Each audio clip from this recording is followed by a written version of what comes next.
Hello students, आज मैं आपको आपकी पॉलिटिकल साइंस बुक का लेसन नंबर 6 राजनीतिक दल एक्सप्लेन कर रही हूँ।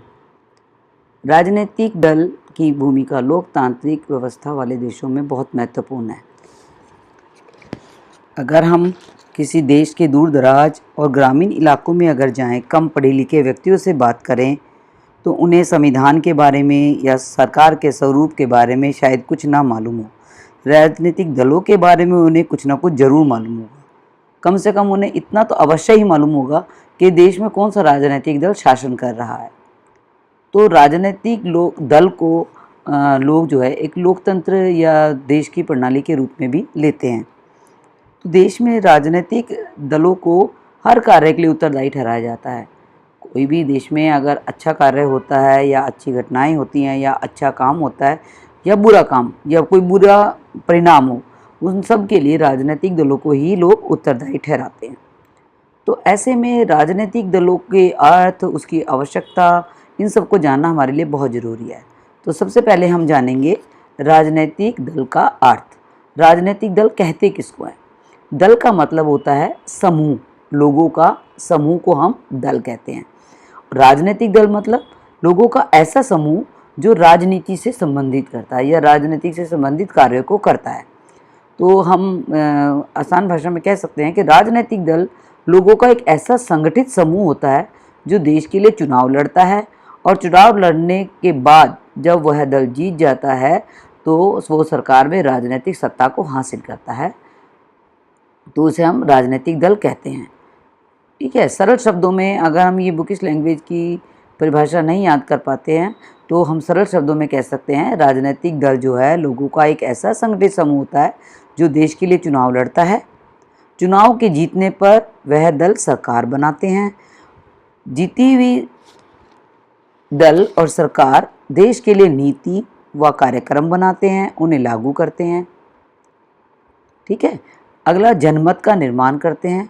लोगों के दृष्टिकोण को, लोगों के व्यूज़ को सत्तारूढ़ सरकार के पक्ष में लाने की कोशिश करते हैं। विपक्ष की भूमिका निभाते हैं। विपक्ष की भूमिका निभाते हैं मतलब जो दल सत्तारूढ़ नहीं हुआ है या तो दूसरे दल के जिनको कम उम्मीदवारों को कम सीट प्राप्त हुई हैं तो वो विपक्ष की भूमिका निभाते हैं, वो विपक्ष में बैठते हैं संसद में। तो हम आसान भाषा में कह सकते हैं राजनीतिक दल एक लोगों का संगठित समूह है जो देश के लिए चुनाव लड़ता है। चुनाव जीतने पर सरकार बनाते हैं, देश के लिए नीतियां व कार्यक्रम बनाते हैं और लागू करते हैं, जनमत का निर्माण करते हैं और विपक्ष की भूमिका निभाते हैं। आप ये आसान सी 5 लाइनों को आप याद कर सकते हैं। इसको अर्थ में आप आसानी से लिख सकते हैं।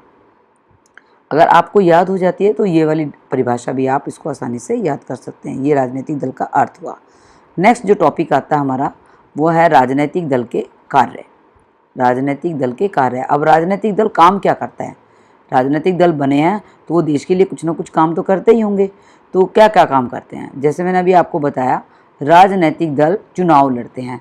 इनका सबसे पहला जो उद्देश्य होता है इनके निर्माण का, इनके संगठित होने का, इनके बनने का, वो देश के लिए चुनाव लड़ना ही होता है। क्योंकि जब देश के लिए चुनाव लड़ेंगे तभी वो दल जीतेगा और वो सत्ता हासिल करेगा। तो सबसे पहला काम क्या है? राजनीतिक दल हम चुनाव लड़ते हैं। ठीक है, अगला है राजनीतिक दल नीतियां और कार्यक्रमों को मतदाता के सामने रखते हैं। अब हर दल जो है चुनाव से पहले नीतियां बनाता है, कार्यक्रम बनाता है, लोगों को बताता है कि अगर वह जीत जाते हैं दल तो वो देश के लिए क्या काम करेंगे, लोगों के हित के लिए, भलाई के लिए वो क्या काम करेंगे। तो उन सभी नीतियों को और कार्यक्रमों को मतदाता के सामने रखते हैं। अगला कार्य है राजनीतिक दल का। राजनीतिक दल चुनाव जीतने पर सरकार बनाते और चलाते हैं। जिस दल को बहुमत प्राप्त हो जाता है वह दल सरकार बनाता है। जैसे इस समय हमारे देश की सरकार, भारत देश की जो सरकार है वो इस समय भारतीय जनता पार्टी की है, क्योंकि भारतीय जनता पार्टी ने बहुमत से जीत हासिल की थी। अब उसी दल ने देश की सरकार बनाई है और वही दल अब सरकार को चला रहा है। अगला कार्य आता है राजनीतिक दल, यहाँ पे दल लिखना मैं भूल गई हूँ। राजनीतिक दल कानून बनाते और लागू करते हैं। अब जो दल जीत गया है उसने सरकार अपनी बना ली है। अब सरकार में जैसे मैंने, सरकार के 3 अंग होते हैं हमारे, विधायिका, कार्यपालिका और न्यायपालिका। तो विधायिका के रूप में ये राजनीतिक दल कानून बनाते हैं और कार्यपालिका के रूप में उन कानूनों को लागू करते हैं। अगला जो कार्य आता है राजनीतिक दल का, विपक्ष की भूमिका निभाते हैं। जैसे मैंने आपको अभी ऊपर समझाया था कि राजनीतिक दल में जो दल बहुमत से जीता है वो तो सत्तारूढ़ दल हो जाता है, लेकिन जो दल बहुमत प्राप्त नहीं करता है लेकिन उन दलों के उम्मीदवारों को कुछ ना कुछ सीटें उन्होंने जीती हैं, हासिल की हैं, तो वो विपक्ष की भूमिका निभाते हैं, वो विपक्ष में रहते हैं।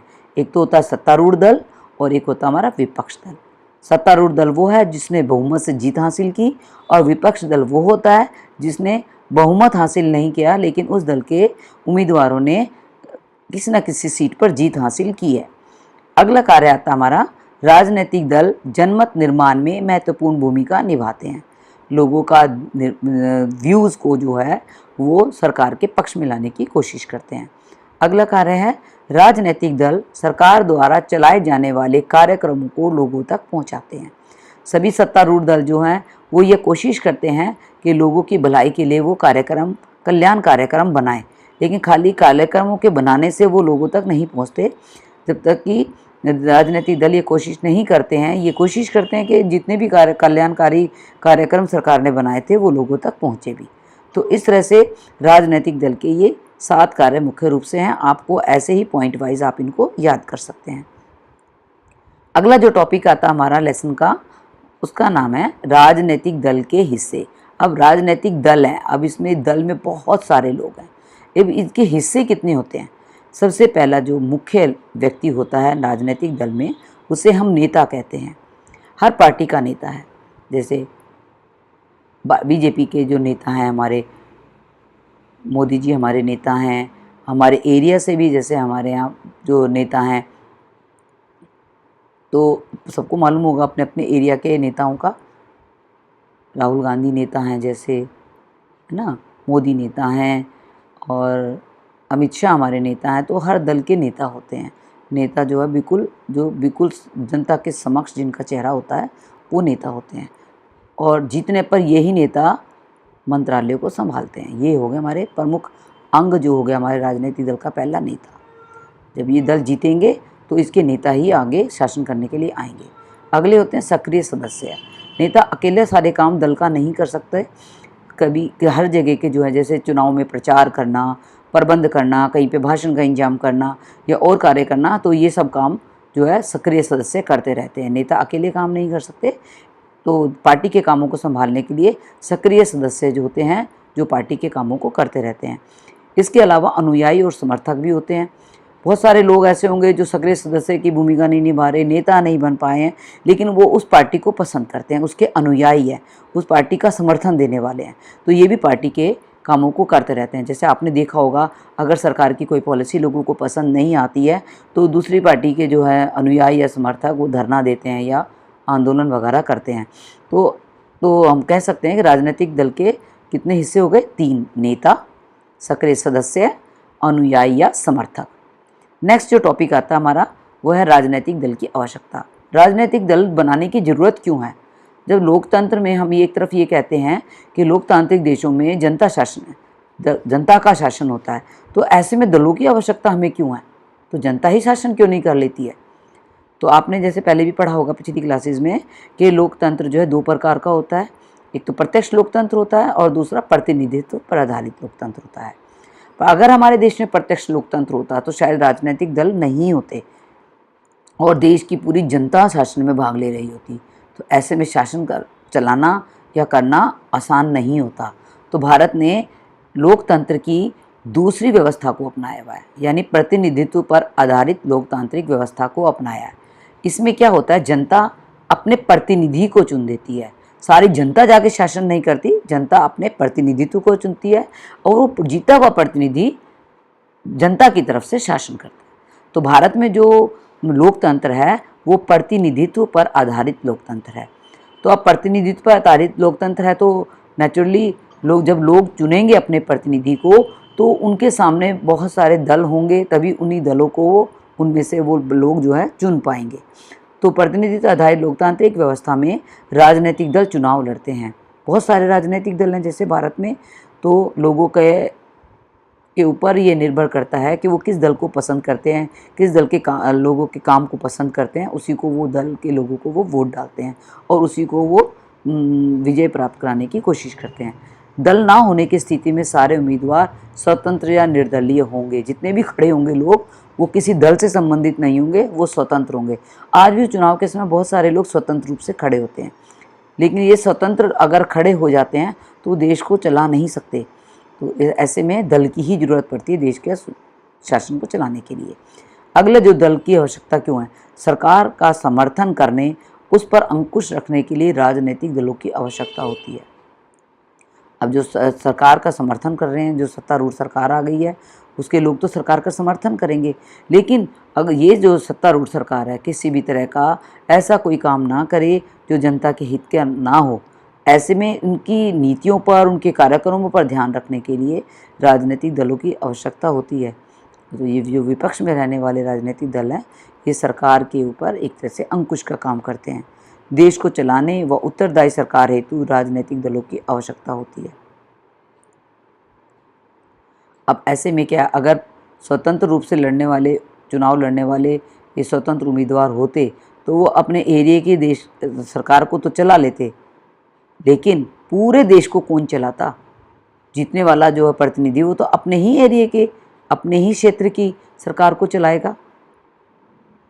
जैसे मान लो हम ये कह सकते हैं, जैसे अपना ओखला की क्षेत्र से जो सरकार बनी है, जो उम्मीदवार जीता है, वो अपनी ओखला का ही काम कर रहा है, वो पूरे देश का काम नहीं कर रहा है, वो अपने एरिया का काम कर रहा है। तो ऐसे में अगर हर स्वतंत्र व्यक्ति चुनाव लड़ेंगे तो वो केवल अपने क्षेत्र का ही सरकार को चलाने के लिए उत्तरदायी होंगे, पूरे देश की चलाने के लिए नहीं होंगे। तो ऐसे में बहुत कठिनाई होगी। तो राजनीतिक दलों की हमें आवश्यकता पड़ती है। लोगों के विचारों को जानने तथा सरकार तक पहुंचाने के लिए राजनीतिक दलों की आवश्यकता होती है। राजनीतिक दल ही लोगों के विचारों को जानते हैं, चाहे वो भाषण के द्वारा जानें या किसी और जरिए के द्वारा जानें, वो लोगों के विचारों को एकत्र करते हैं और लोगों के विचारों को सरकार तक पहुँचाते हैं। देश के लिए नीतियाँ व कानून बनाने हेतु राजनीतिक दलों की आवश्यकता होती है। जैसे मैंने आपको पहले भी समझाया है कि जो सत्तारूढ़ दल होता है, जो देश में सरकार बना लेता है, जीत हासिल कर लेता है, सरकार बन जाती है, तो विधायिका के रूप में देश के लिए कानून बनाते हैं और उनको लागू करते हैं। तो देश की राजनीतिक दलों की आवश्यकता हमें क्यों पड़ती है? क्योंकि अगर राजनीतिक दल नहीं होंगे तो स्वतंत्र चुनाव लड़ने वाले लोग ही होंगे और वो देश को नहीं चला सकते। अगर दल नहीं होंगे तो सरकार का अंकुश लगाने वाले लोगों का अभाव हो जाएगा। तो हम इस तरह से कह सकते हैं कि राजनीतिक दलों की हमें ये 5 पॉइंट हैं, आप इनको याद कर सकते हो कि राजनीतिक दलों की आवश्यकता के लिए। अगला जो टॉपिक हमारा आता है राजनीतिक दल का अर्थ, कार्य, भूमिका तथा आवश्यकता। आपको अगर एग्ज़ाम में इनमें से कोई भी क्वेश्चन आता है कि राजनीतिक दल का अर्थ क्या है, या हम कहें राजनीतिक दल के कार्य क्या हैं, राजनीतिक दल की भूमिका क्या है, या राजनीतिक दल की हमें आवश्यकता क्यों है, अगर आपने कुछ भी याद नहीं किया बेटा, तो आप राजनीतिक दल के कार्य में मैंने जो पॉइंट आपको लिखवाए हैं, आप वे पॉइंट इन सारे क्वेश्चन में एक जैसे डाल सकते हो। यानी आपका क्वेश्चन तो बनेंगे 4 क्वेश्चन, बट उनका आंसर आपके लिए एक ही रहेगा। अगर आपने अलग अलग याद नहीं किया है, जैसे आपको अलग अलग दिखाया राजनीतिक दल की आवश्यकता, राजनीतिक दल के कार्य, राजनीतिक दल का अर्थ, अगर आपने यह अलग अलग याद नहीं किया है और आपको इनमें से कोई भी क्वेश्चन आ जाते हैं कि राजनीतिक दल का अर्थ क्या है, कार्य क्या है, भूमिका क्या है, ये आएंगे सेपरेट, लेकिन आप इनमें जो पॉइंट मैंने आपको राजनीतिक दल के कार्य में लिखवाए हैं, आप इन्हीं चारों क्वेश्चन में उन्हीं पॉइंट को रिपीट कर सकते हो, आपको मार्क्स नहीं कटेंगे। अगला जो आपका टॉपिक आता है दलीय व्यवस्था, कि कितने दल हैं, कितने दल को परमिशन मिली है चुनाव लड़ने की या सरकार बनाने की, तो इसको हम कहते हैं दलीय व्यवस्था। दलीय व्यवस्था कितने प्रकार की होती है? 3 प्रकार की। एक दलीय व्यवस्था, जैसे कि इसके नाम से ही पता है, जिन देशों में केवल एक ही दल होता है या कि उनको केवल एक ही दल को चुनाव लड़ने या सरकार बनाने की अनुमति होती है, तो इसे कहते हैं हम एक दलीय व्यवस्था। जैसे चीन में है, चाइना में जो है कम्युनिस्ट पार्टी है, यही पार्टी जो है हमेशा चुनाव लड़ती है और इसके अलावा कोई दूसरी पार्टी वहाँ नहीं है। तो एक दूसरा जो व्यवस्था है वो हमारी द्विदलीय व्यवस्था है, जिन देशों में केवल 2 ही दल होते हैं या केवल 2 ही दल को सरकार में चुनाव लड़ने की या सरकार बनाने की अनुमति प्राप्त होती है, उन्हें कहते हैं हम द्विदलीय व्यवस्था। जिन देशों में केवल 2 ही दल हों या 2 ही दल को केवल चुनाव लड़ने की अनुमति प्राप्त हो, उन्हें कहते हैं हम द्विदलीय व्यवस्था। जैसे अमेरिका में 2 दल हैं, ब्रिटेन में 2 दल हैं केवल, और इन 2 दल केवल 2 दलों को ही, इन दोनों देशों में केवल 2 दलों को ही चुनाव लड़ने की और सरकार बनाने की अनुमति है। 2 से ज़्यादा दल चुनाव नहीं लड़ सकते हैं। ठीक है। अब आती है बहुदलीय व्यवस्था। बहुदलीय व्यवस्था क्या होती है? जिन देशों में 2 से अधिक दल होते हैं और 2 से अधिक दलों को चुनाव लड़ने की पूरी परमिशन मिली होती है, अनुमति होती है, उन्हें कहते हैं हम बहुदलीय व्यवस्था वाले देश। जैसे भारत है, भारत में बहुत सारे, ऐसा नहीं है कि एक ही दल चुनाव लड़ सकता है या 2 दल केवल चुनाव लड़ सकते हैं। भारत में अगर 10 या 16 या 20 दल भी अगर हैं तो वो भी चुनाव लड़ सकते हैं। तो जिन देशों में 2 या 2 से अधिक दल हों और उनको चुनाव लड़ने की अनुमति प्राप्त हो तो उन्हें कहते हैं बहुदलीय व्यवस्था। ये आपको समझ में आ गया होगा। दलीय व्यवस्था कितने प्रकार की हो गई? एक दलीय व्यवस्था, द्विदलीय व्यवस्था और बहुदलीय व्यवस्था। अब अगला टॉपिक आता है राजनीतिक दलों के प्रकार। राजनीतिक दल कितने प्रकार के होते हैं? राजनीतिक दल 2 प्रकार के होते हैं, राष्ट्रीय दल और दूसरा प्रांतीय दल। राष्ट्रीय दल किसे कहते हैं?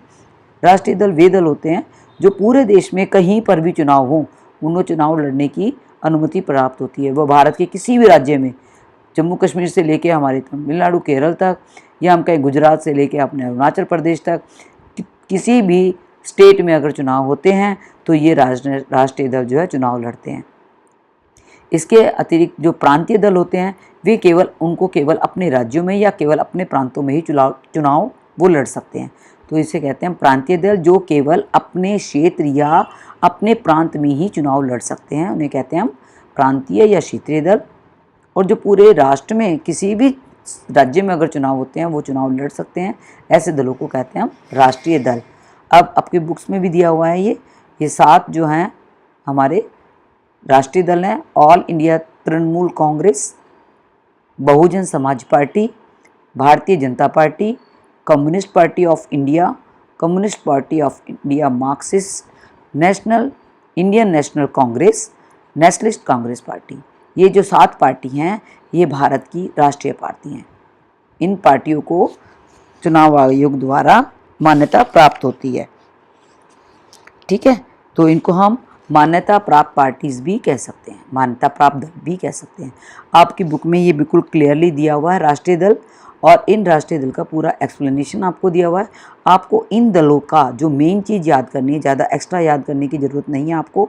आप केवल यही याद करो कि इन दलों की स्थापना, जैसे मैं आपको ये कहती हूँ भारतीय जनता पार्टी, तो इसकी स्थापना कब हुई और स्थापना किसने की, इस पार्टी का चुनाव चिन्ह क्या है, इस पार्टी को स्थापित करने का उद्देश्य क्या है और उसका नारा क्या है। बस आपको ये 1 चीज़, 2 चीज़ और ये 3 चीज़, यही चीज़ आपको इन सब पार्टियों की याद करनी है। इसके अलावा अतिरिक्त आपको कुछ नहीं याद करना। ऐसे ही आपको ये प्रांतीय जो हमारे दल हैं, क्षेत्रीय दल हैं, इसमें आपको कम से कम 3 या 4 जो पार्टी का आपको सिर्फ याद करना, डिटेल आपको याद करने की ज़रूरत नहीं है। जैसे मैंने इसमें लिखा है शिवसेना पार्टी है, कहाँ की है? ये महाराष्ट्र की है। 1966 में इसको स्थापित किया गया और इसका चुनाव चिन्ह क्या है। ठीक है, आपको ऐसे ये 4 आपको याद कर लेने हैं, मिनिमम 4 तो आप याद कर ही लीजिए। जैसे आम आदमी पार्टी है, ये दिल्ली की पार्टी बनी हुई है, दिल्ली में इसकी स्थापना हुई थी। कब हुई थी? 2012 में। इसका चुनाव चिन्ह क्या है? झाड़ू। ऐसे आपको याद करने हैं ये 4। शिरोमणि अकाली दल पंजाब की है, 1920 में जो इसकी स्थापना हुई, इसका चुनाव चिन्ह आपको याद करना है। असम गण परिषद असम की है और 1985 में ये स्थापित हुई थी, इसका चुनाव चिन्ह आपको याद करना है। अगर आप और उदाहरण इसके याद करना चाहते हैं तो आपकी जो टेक्स्ट बुक है उसमें एक इंडिया का मैप बना हुआ है, उसमें स्टेट वाइज सारे प्रांतीय दल दिए हुए हैं। आप वहाँ से जो आपको और आसान कर लगते हैं तो वहाँ से भी आप इसको याद कर सकते हैं। जो अगला टॉपिक आता है, जैसे मैंने आपको यहाँ पे बताया कि प्रांतीय दल है, कि सारे प्रांतीय दल प्रांतीय ही रहेंगे क्या? ये राष्ट्रीय दल का दर्जा नहीं पा सकते? पा सकते हैं, लेकिन उनको क्या करना होगा? प्रांतीय दल को अगर राष्ट्रीय दल का दर्जा पाना है तो उसको कुछ शर्तों को पूरा करना होगा। वो शर्तें क्या हैं? पहली शर्त है राज्य विधानसभा के, जब किसी भी राज्य के विधानसभा चुनाव होते हैं उसमें जो कुल वोट पड़े होते हैं, जितने कुल वोट आए हैं, लोगों ने मतदान किया है, उसका 6% उनको हासिल करना होता है उस दल को, या 2 सीटों पर जीत हासिल करनी होती है। ठीक है, जैसे हम कहें राज्य विधानसभा में है तो उसको दिल्ली विधानसभा की हम बात करें तो दिल्ली विधानसभा में जितने भी मत अगर डले हैं तो उसका 6% उस दल को प्राप्त करना होगा, या 7 में से, जैसे दिल्ली की विधानसभा की 70 सीटें हैं, उन 70 सीटों में से 2 सीटों पर विजय हासिल करनी होगी। ऐसे ही जो अगला है वो है हमारा लोकसभा चुनाव में पड़े हुए कुल जो जितने भी मत पड़े हैं लोकसभा के चुनाव में उसका 6% हासिल किया जाए उस दल के द्वारा, या 4 राज्यों के विधानसभा चुनाव में पड़े कुल मत का 6% वो प्राप्त करे, और लोकसभा चुनाव में कम से कम 4 सीटों पर उसको विजय प्राप्त हो। तो ये अगर वे शर्तें पूरे करते हैं तो किसी भी प्रांतीय दल को राष्ट्रीय दल का दर्जा प्राप्त हो सकता है। नेक्स्ट जो टॉपिक है आपका वो है राजनीतिक दलों की चुनौतियाँ। अब राजनीतिक दल हैं, बहुत सारे लोग इसमें शामिल होते हैं, तो इन दलों के सामने भी कुछ ना कुछ चुनौतियाँ होंगी, इनकी कोई समस्याएं होंगी। राजनीतिक चुनौतियाँ हैं क्या? सबसे पहला आंतरिक लोकतंत्र का अभाव। आपने देखा होगा कि लोकतंत्र का मतलब होता है कि हर क्षेत्र में लोगों को समान अधिकार मिले, उनको चाहे वोट देने का अधिकार है, चाहे आगे आने का अधिकार है, सबको वो अधिकार बराबर प्राप्त हो। लेकिन बहुत सारे दल ऐसे हैं जो काम तो करते हैं इसमें लोग, लेकिन वो अच्छा काम करने वाले लोगों को भी आगे आने नहीं देते, तो उसमें लोकतंत्र का अभाव है। उसमें जो चेहरे उनके गिने चुने हैं या जो उनको लगता है जो रेप्यूटेड हैं वही लोग आगे आते हैं और बाकी लोगों को आगे आने का अवसर प्राप्त नहीं होता, तो इसे कहते हैं हम आंतरिक लोकतंत्र का अभाव। तो पहली जो लोकतंत्र की चुनौती होती है वो है हमारी आंतरिक लोकतंत्र का अभाव। अब नेक्स्ट जो हमारी चुनौती है वो है वंशवाद की चुनौती। वंशवाद जो पीढ़ी दर पीढ़ी चलता जा रहा है, जैसे एक पीढ़ी के अगर नेता आ गए हैं आगे तो अपनी ही पीढ़ी के बच्चों को वो नेता के रूप में सामने लेकर आते हैं। जैसे आपने बहुत फेमस है कांग्रेस पार्टी का कि पहले हमारे जो गांधी परिवार जो चलता चला आ रहा है आज तक, जो गांधी परिवार हमारा आज़ादी के बाद शासन कर रहा था, आज भी कांग्रेस के जो अध्यक्ष बने हुए हैं वो अभी भी उसी वंश के हैं। जैसे आपको मालूम होगा बिहार में लालू प्रसाद यादव जी जो है शासन में आए थे, अब उनके बाद अब वो नहीं है लेकिन उनका बेटा आगे आ गया है। चाहे कि उन और लोगों में भी शायद बहुत अच्छी योग्यताएं रही होंगी, लेकिन एक वंशवाद सामने आता है कि नेता कोशिश पूरी करता है कि उसका ही वंशज या उसका पुत्र ही आगे राजनीति में चलता चला जाए। तो ये दूसरी चुनौती होती है, वंशवाद की चुनौती है। पैसा और अपराधी तत्वों की बढ़ती घुसपैठ। हर राजनीतिक दल चुनाव के समय ये कोशिश करता है कि वो पैसे के बल पर चुनाव को जीत जाए, लोगों को पैसा देकर, लोगों को ललचाकर या अपराधी तत्वों के द्वारा या किसी को धमकाकर, डरा धमकाकर किसी भी तरह वो वोट हासिल करने की कोशिश करते हैं। तो राजनीतिक दल की समस्या है कि राजनीतिक दल किसी भी तरह से जीत हासिल करना चाहते हैं, चाहे वो पैसे के बल पर करें, चाहे वो किसी भी आपराधिक गतिविधि के द्वारा वो जीत हासिल करें। अगला होता है दलों के बीच विकल्पहीनता की स्थिति। तो अगला जो हमारा विकल्पहीनता की स्थिति है कि बहुत सारे राजनीतिक दल ऐसे होते हैं जिनका जो है एजेंडा या जिनका घोषणा पत्र एक जैसा लगता रहता है। जैसे मैं आपको एक एग्जांपल दूंगी कि अभी दिल्ली विधानसभा के जब चुनाव हुए थे तब जो है सरकार ने ये घोषणा की थी जहाँ झुग्गी वहीं घर। तो सेम जो है एक घोषणा जो बीजेपी का घोषणा पत्र था उसमें भी सेम ऑप्शन था कि जहाँ लोगों की झुग्गी है वहीं उनको अपना परमानेंट घर मिलेगा। तो जितने भी दल जो हैं अपना घोषणा पत्र बनाते हैं तो उनके घोषणा पत्र में जो वायदे होते हैं वो लगभग समान होते हैं। तो ऐसे में दल जो क्या करते हैं एक जैसा रखते हैं घोषणा पत्र में उद्देश्यों को अपना, ताकि लोगों के बीच में भ्रम पैदा रहे और वो डिसाइड अच्छे से नहीं कर पाते हैं कि किस दल को वोट डाला जाए। अगला होता है पारदर्शिता का अभाव कि पार्टी के अंदर क्या चल रहा है इसकी जानकारी पार्टी के सभी लोगों को नहीं होती, दल के सभी लोगों को नहीं होती। तो यानी पारदर्शिता नहीं होती, दल में क्या चल रहा है, कितना पैसा इस्तेमाल किया जा रहा है, या किस व्यक्ति को, किस उम्मीदवार को किस क्षेत्र से खड़ा किया जाएगा, पहले उनकी जानकारी तक नहीं होती है। तो ये पारदर्शिता का अभाव होता है दलों के बीच। तो अब दलों की चुनौतियाँ आपको समझ में आ गया होगा। पहला है लोकतंत्र का अभाव होता है, आंतरिक लोकतंत्र का अभाव होता है राजनीतिक दलों में। वंशवाद की चुनौती होती है, पैसा और अपराधी तत्वों की बढ़ती घुसपैठ है, दलों के बीच विकल्पहीनता का स्थिति है, पारदर्शिता का अभाव है। आपको अगर इनकी बहुत ज़्यादा डिटेल याद नहीं हो पाती है तो एटलीस्ट आप ये पॉइंट बहुत अच्छे से याद कर लेंगे, इनके भी आपको मार्क्स ज़रूर मिलेंगे। अगला जो आता है, अब हमने कहा कि राजनीतिक दलों की समस्याएं हैं, चुनौतियां हैं, कुछ गड़बड़ियां इन राजनीतिक दलों में, तो इनको सुधारा कैसे जाए, इन राजनीतिक दलों का सुधार कैसे किया जाए, कोई तो उपाय अपनाने पड़ेंगे ना, जो राजनीतिक दलों में सुधार आ जाए। सबसे पहले दल बदल कानून को सख्ती से लागू करना। 1985 में जब राजीव गांधी भारत के प्रधानमंत्री थे, तब एक कानून लाया गया था जिसमें दल बदल पर रोक लगा दी थी। यानी जब कोई भी जो है उम्मीदवार ये देखता है कि उनकी पार्टी हारने वाली है तो वो दूसरे दल को ज्वाइन कर लेते हैं, तो ये बहुत गलत है। तो इसके खिलाफ जो है कानून बनाया गया था ताकि दल बदल पर रोक लगा ली जाए। आज जो हम देखते हैं कि बहुत सारे हैं बीजेपी में हैं, थोड़े दिन बाद वो कांग्रेस पार्टी में चले जाते हैं या समाजवादी पार्टी में चले गए हैं। जो उम्मीदवार जो हैं जो अपने दल को बदलते रहते हैं, उनको लगता है कि जो पार्टी ज़्यादा सुर्खियों में आ रही है या जो कामयाबी हासिल करने जा रही है, वो जो लोग जो हैं अपना दल बदल कर दूसरे दल में चले जाते हैं। तो हमें इस पर रोक लगानी बहुत ज़रूरी है, तो ताकि जो नेता जिस पार्टी में है वो उसी पार्टी में ही बना रहे। तो इसके लिए कानून तो बन चुके हैं, लेकिन अभी हमें क्या ज़रूरत है, इस दल बदल के कानून को सख्ती से लागू करने की आवश्यकता है। अगला है अपराधी प्रवृत्ति के लोगों पर रोक लगे।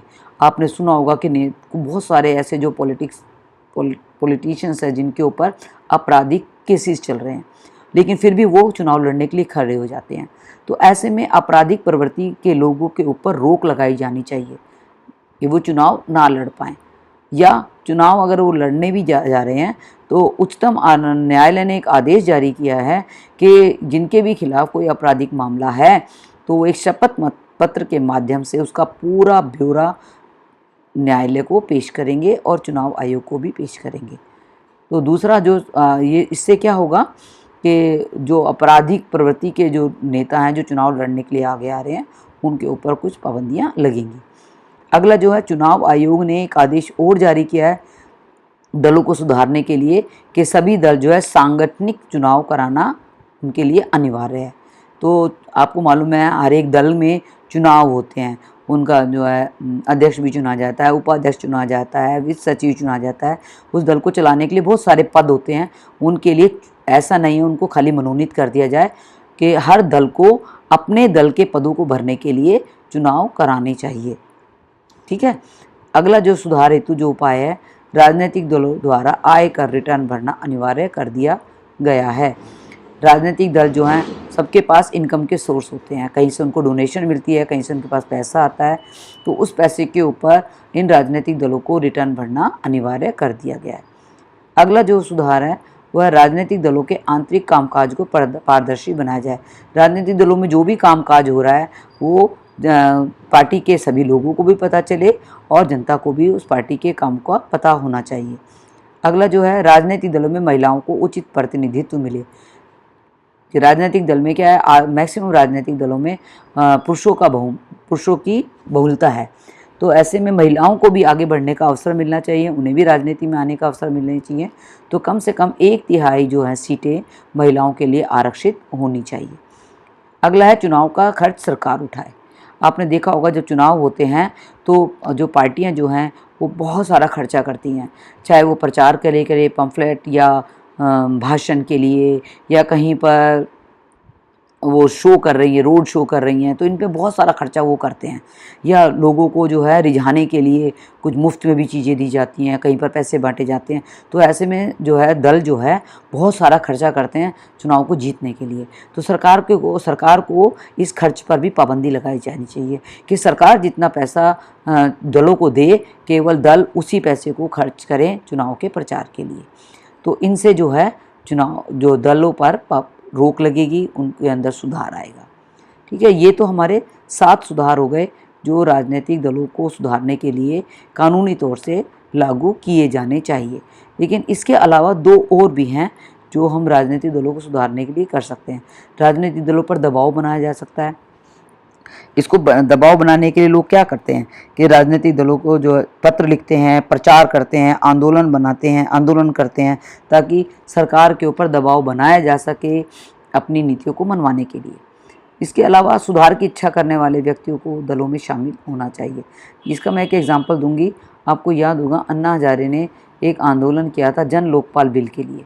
वो भी सरकार के ऊपर दबाव बनाया था कि जन लोकपाल बिल को लागू किया जाए। तो ये राजनीतिक दलों पर दबाव करने का लोगों का तरीका है कि आंदोलन करना या धरना देना, प्रदर्शन करना। ठीक है, तो अगला सुधार जो है कि हम चाहते हैं कि सुधार की इच्छा रखने वाले लोग भी सामने आए। ऐसा नहीं है कि बाहर रहकर जो है राजनीतिक दलों को सुधारा जा सकता है। जो सुधार की इच्छा रखने वाले लोग हैं उन्हें स्वयं भी राजनीति में आना होगा, राजनीतिक दलों में शामिल होना होगा। आपने बहुत सारी पिक्चर या मूवीज़ देखी हैं। एक अनिल कपूर की मूवी है जिसमें वो एक दिन के लिए सीएम बनते हैं ना। एक दिन के सीएम के बाद लोग उनको कहते हैं कि वो खुद राजनीति में आए, और अनिल कपूर जो है वो राजनीति में आते भी हैं। इसी तरह से हमारे जो सीएम जो हैं, दिल्ली के सीएम, वो भी किसी समय एक राजनीतिक दल का हिस्सा नहीं थे, लेकिन वो राजनीति में सुधार चाहते थे, इसलिए उन्होंने राजनीतिक दल बनाया अपना और वो पॉलिटिक्स में आए ताकि दिल्ली की जो है राजनीति को उसको सुधारा जा सके। तो लोगों का शामिल होना, जो सुधार की इच्छा रखते हैं उन व्यक्तियों को दलों में शामिल होना चाहिए। इसके अलावा बेटा जो महत्वपूर्ण परिभाषाएं हैं कुछ जो आपको याद कर लेनी चाहिए। एक शपथ पत्र। शपथ पत्र क्या होता है? शपथ पत्र होता है एक ऐसा लिखित दस्तावेज है जिसके द्वारा उम्मीदवार जो है, व्यक्ति जो है, अपनी व्यक्तिगत जानकारियों को सरकार के समक्ष पेश करता है, उसे कहते हैं हम शपथ पत्र। अपने द्वारा लिखा हुआ दस्तावेज हम किसी अधिकारी को सौंपते हैं और अपनी निजी सूचनाओं को उसमें देते हैं, उसे कहते हैं हम शपथ पत्र। दल बदल क्या होता है? दल बदल होता है जब किसी पार्टी के नेता एक दल को छोड़कर दूसरे दल को ज्वाइन करते हैं, उसे कहते हैं हम दल बदल। अगली जो परिभाषा है गठबंधन सरकार। जब किसी एक दल को, जैसे इस समय भारत की जो केंद्रीय सरकार है वो बीजेपी की है, बीजेपी को बहुमत प्राप्त हुआ था, आधे से अधिक वोट प्राप्त हुए थे, तो पूरी जो पार्टी है वो हमारी बहुमत की बनी हुई पार्टी है। लेकिन अगर किसी एक पार्टी को स्पष्ट बहुमत नहीं मिलता तो कई पार्टीज मिलकर सरकार बनाती हैं, इसे कहते हैं हम गठबंधन सरकार। भारत में 1989 से लेकर 2014 तक गठबंधन सरकार ही रही है। 2014 में जब भारतीय जनता पार्टी आई थी तो वो बहुमत की पार्टी आई थी, उसने किसी और पार्टी के साथ गठबंधन नहीं किया था। इसके बाद है हमारा आम चुनाव, जो देश के आम चुनाव होते हैं, लोकसभा के चुनाव होते हैं। तो पहली बार कब हुए थे? 1951 से लेके 52 तक। तो ये परिभाषा है बेटे, इम्पॉर्टेंट है। हो सकता है वो 1 नंबर के मार्क्स में ये आ जाए आपको, तो आप इन परिभाषाओं को भी ज़रूर याद कर लेंगे। आई होप कि आपको लेसन समझ में आ गया होगा। Thank you.